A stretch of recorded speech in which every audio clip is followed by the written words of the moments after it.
ค่ะ ตอนนี้ก็อยู่ช่องสสิว่าน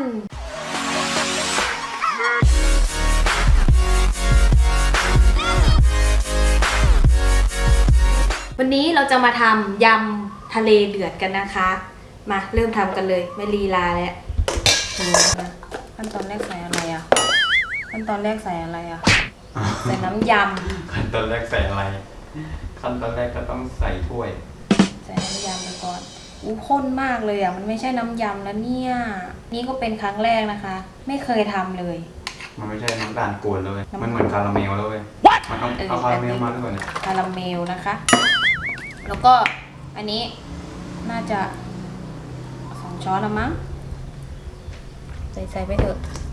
ใส่ไปเดี๋ยวอร่อยเองละมั้งแล้วก็ใส่ปลาร้าแล้วก็พริกดูหน้าคนทำ มือใหม่มากเลยพริกป้ากลางๆอ่ะไม่ดีมาก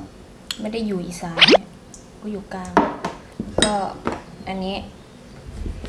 มะนาวนะคะทุกคนอันนี้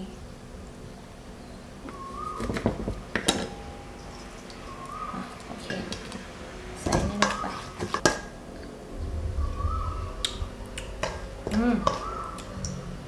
หวาน แล้วจะทำไมใส่ไปเดี๋ยวอร่อยเองใส่เพื่อ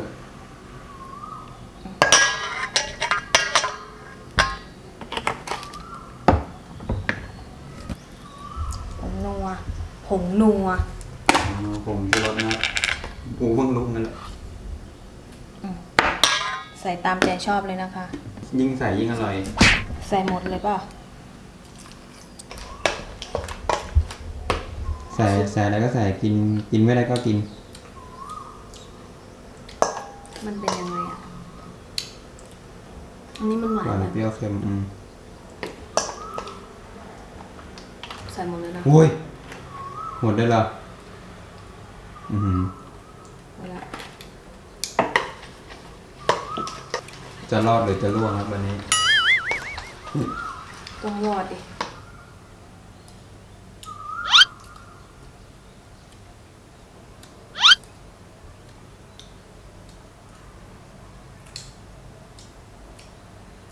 ความอร่อยแล้วเราก็มาใส่อันนี้นี่นางลม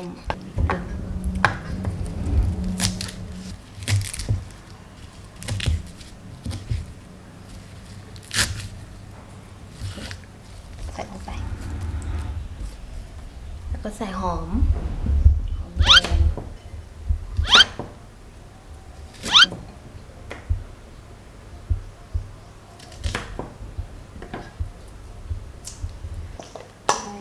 หน้าตาเป็นยังไงรสชาติก็เดี๋ยวว่าจะใส่อันนี้ด้วยนะทุกคนอันนี้ใส่เพื่อความสวยงาม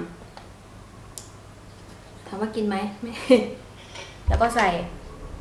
อันนี้ครับปลาหมึกแล้วก็แซลมอนกุ้งแทงไปเลยยำเข้ามากเลยชิมก่อน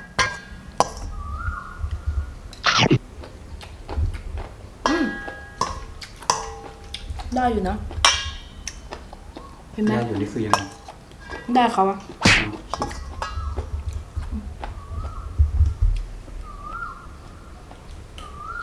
เรามีซีฟู้ดเป็นไงได้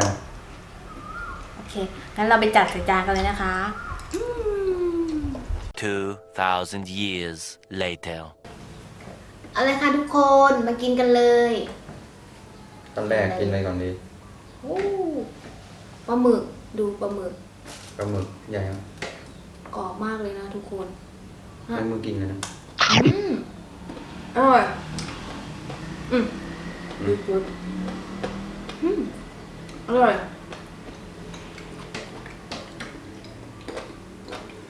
กรอบมากอ่ะ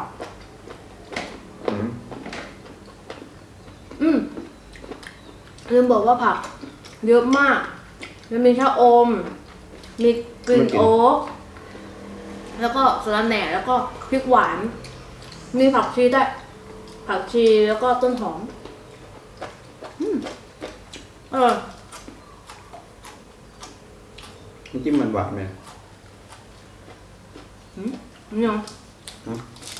อืม อันนี้หนวดมันขาฮะ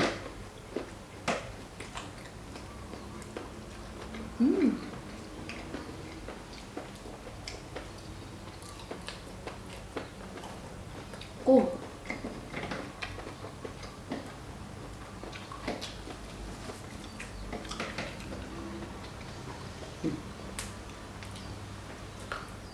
เอาไหมเอาไหม อืม บีบมีแซลมอนด้วยนะทุกคนเอาลูกหวาน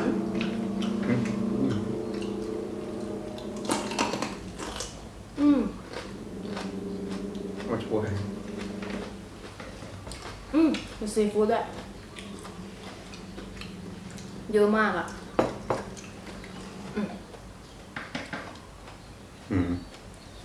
กินใน2 ตัวตัวเล็กจัด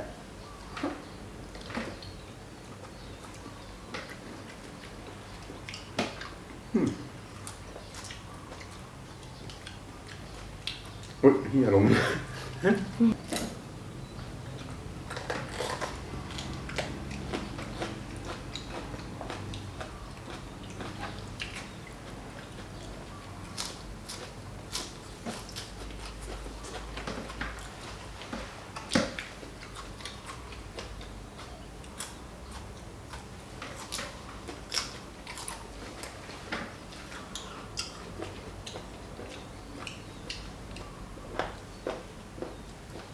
ซีฟู้ดเผ็ดมากเลยเผ็ดเผ็ดแล้วก็อร่อยเผ็ดก็อร่อยแต่ไม่อร่อยเผ็ดก็อร่อย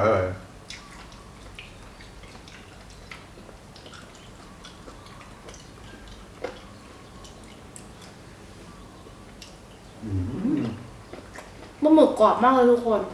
ไม่ใช่ลวกก็ลวกกันนานๆลวกก็ลวกให้นานๆเดี๋ยวลวกแบบเดี๋ยวจะนุ่มจะนิ่มมันจะไม่สุก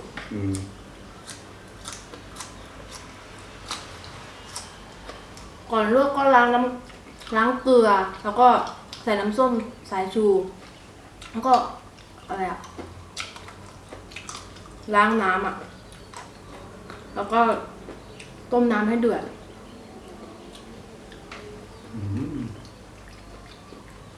เอาปะ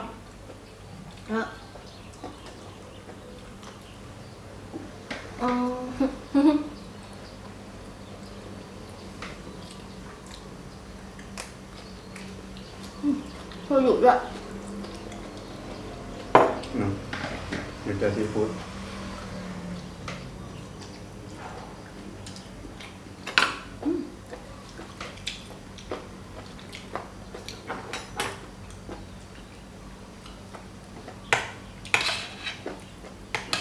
รสน้ำอร่อย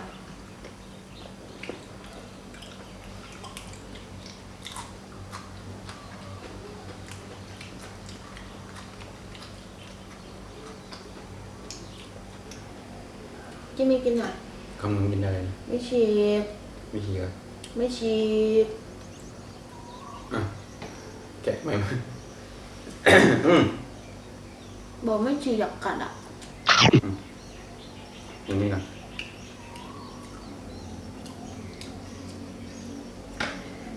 เหมือนให้อาหารจระเข้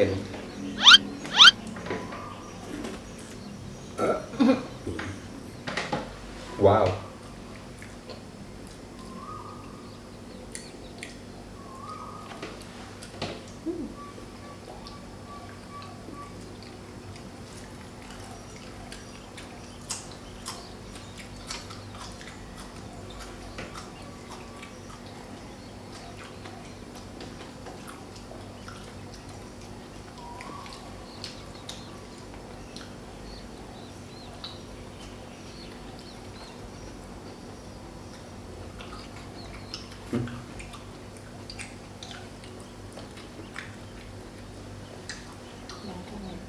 ขึ้น อืมอืมไหมน้ำลมก็มีว่ะ อร่อย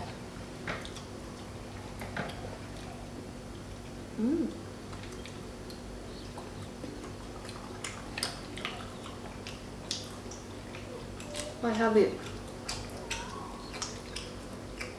ไอ้ยะนี่ ตกหมดแล้วเว้ย จิ้มโชยุอ่า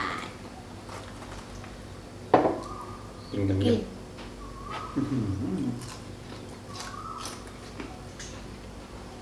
อืม แล้วนะ อร่อย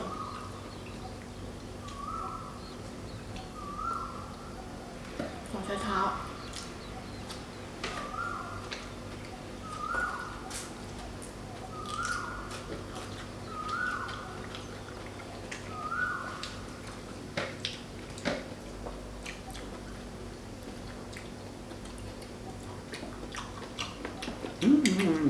อร่อยไหม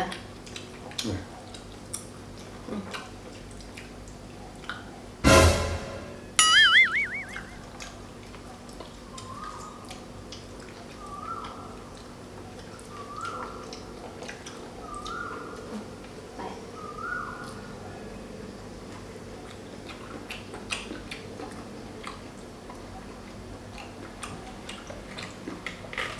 หมดนี่เท่าไหร่นะพี่ซื้อมา หืม หมดเนี่ยเท่าไหร่ที่เราซื้อมา หมดก็1,000 กว่าบาทแล้วทุกคน เพราะว่าแซลมอนถูกมากเลยที่แมคโคร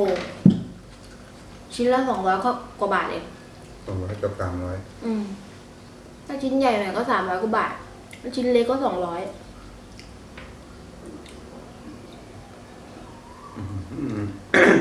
แค่นี้ก็กินไม่หมดแล้วนะ พระนางลม3 กระปุก ปุก100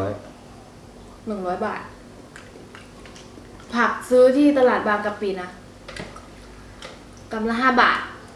ถูกมาก ต้องไปตอนคืนนะ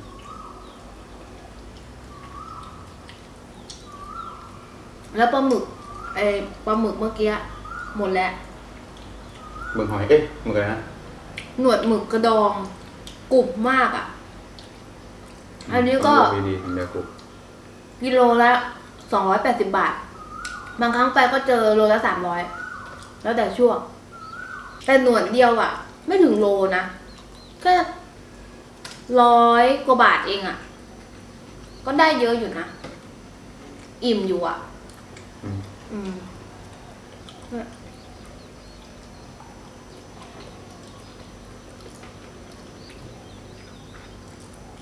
แต่ถ้ามันกินมากไม่เยอะกินแล้วเป็นมากก็เลี่ยน เพื่อน อยากกินเรื่อยๆนะครกหัวยำหมดแล้วอะอร่อยจัด ตอนแรก ยำเอ ไม่ ง อ อ ร่ ร่ อ อย ยเองเฉยว่ะ ตอนแรกไม่อร่อยอ่ะไปกินมาอร่อย ปลาหลอกผิว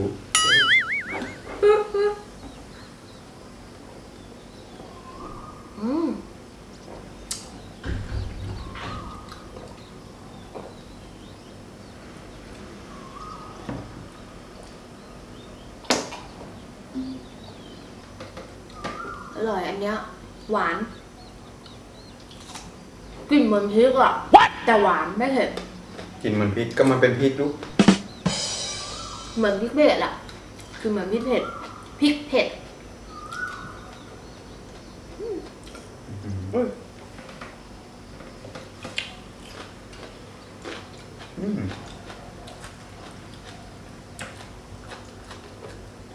อันนี้จิ้มโชยุก็อร่อยนะ แต่ละคนกินแต่ผมไม่ชอบกินนะแต่เขาไม่ชอบกินนะจิ้มนะชอบกินจิ้มซีฟู้ดมากกว่า เขาชอบ ผักเยอะเกินผักเยอะกว่านี่อีกอะ ไปซื้อคุณลุงที่ตลาดเขาแถมให้ เขาบอกให้มันสีสวยดีเลยแถมให้ มันไปกินมันต้องกินแล้วค่ะเนี่ยเธอกินไหม อร่อย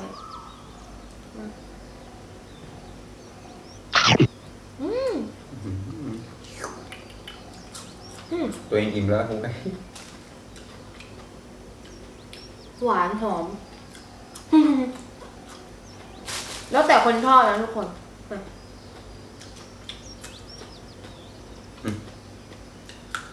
เองอิ่มแล้วก็ป้อน ป้อนแล้วไม่ไหวแล้ว ตอนไม่อิ่มอ่ะกินเอานะอืม โอ้ย อร่อย เห็นแล้วจามกินเองก็เฮ้ยโค้งมันเนี่ยโค้ง